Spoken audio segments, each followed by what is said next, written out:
au début, quand Dieu a créé le monde, il l'a créé ensemble.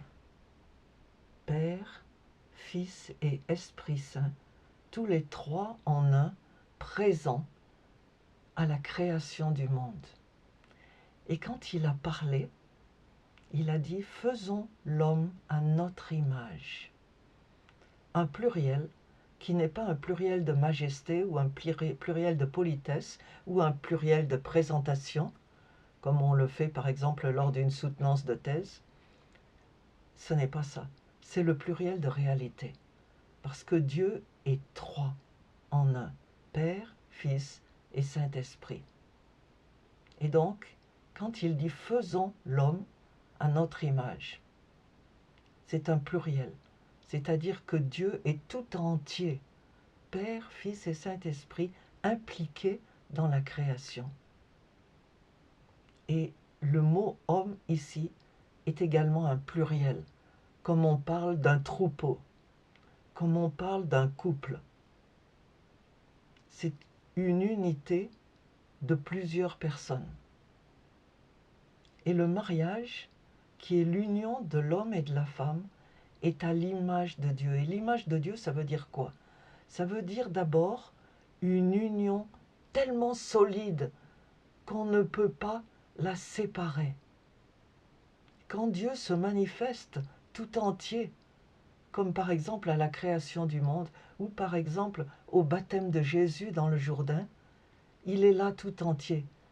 Le Père, le Fils et l'Esprit Saint. Il n'y en a pas un qui se promène à 1 kilomètre ou qui a décidé de rester à la maison ce jour-là. Partout où Dieu est, même si vous n'en voyez qu'un sur les trois, il est là tout entier. Et c'est l'image du mariage. Nous sommes deux et nous devenons une seule chair. Bien que vous voyez les mariés devant vous, ils ont l'air d'être deux. Mais dès que le mariage est consommé, ils deviennent une seule chair. Et la preuve de cette union, c'est l'enfant. Parce que l'enfant possède en une seule chair, en un seul corps et esprit, tout ce qui fait le père et la mère. Les gènes de l'un, les gènes de l'autre, les yeux de l'un, les cheveux de l'autre. Tellement que les gens ont l'habitude de se quereller quand ils viennent voir un nouveau-né. « Oh, mais il a tout à fait les yeux de sa mère. Oh, c'est incroyable. Oh, mais non, c'est le nez de son père. » Une union tellement intime qu'on ne peut pas la défaire. Également, c'est un total qui est créatif, comme Dieu est créatif. Dieu a dit que la lumière soit, et la lumière fut. Et nous avons ensemble le potentiel, le pouvoir, la puissance de la résurrection en nous, qui fait que nous aussi, nous sommes créatifs. Nous aussi, nous pouvons créer, même par notre parole seule, comme Dieu. L'image de Dieu, trois en un, c'est également une image de multiplication. Dieu n'a jamais voulu rester seul. Même quand ils étaient trois en un, ils ont désiré avoir une famille. Et ils ont créé l'homme et la femme.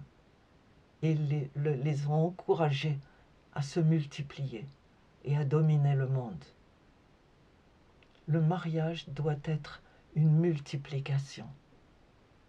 Dieu a mis en nous le désir de procréer, même s'il n'est pas toujours là pour une raison ou l'autre, qui ne dépendent pas de Dieu mais de nos circonstances.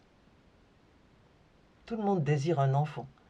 Et le rigolo de l'histoire, c'est que même les gens qui ne veulent pas d'enfants d'eux-mêmes, qui se déclarent homo, ils sont en train d'aller supplier quelqu'un qui peut fabriquer un enfant normalement pour le leur donner.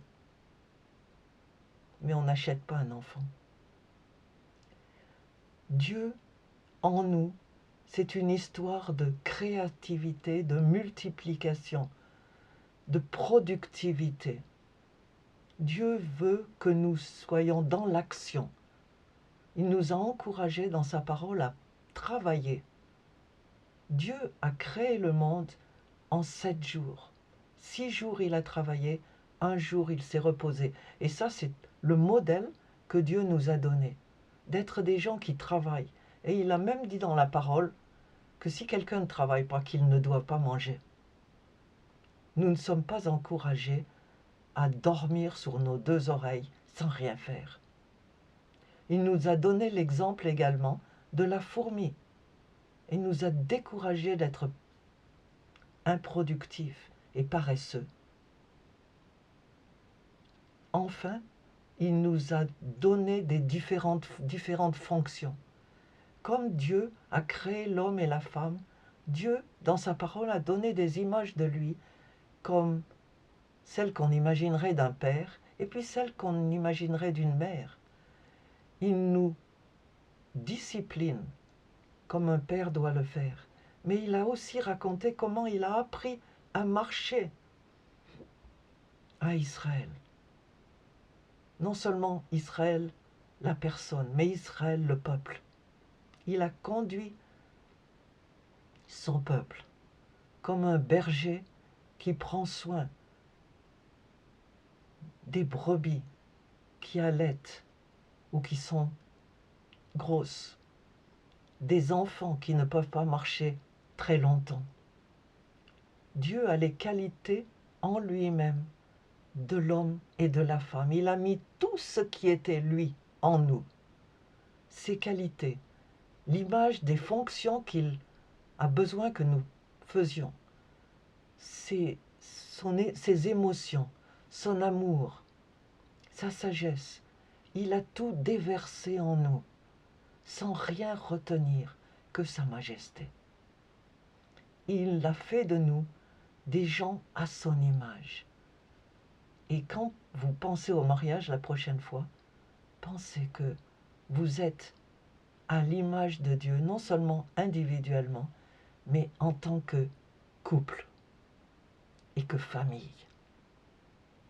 Hommes et femmes, complets et tellement intimes, tellement unis, tellement un, que personne ne peut vous séparer. Vous êtes les seuls qui pouvez vous séparer. Et ça sera toujours une déchirure. Parce que Dieu est un. Alors, soyez bénis pendant que vous pensez à ça.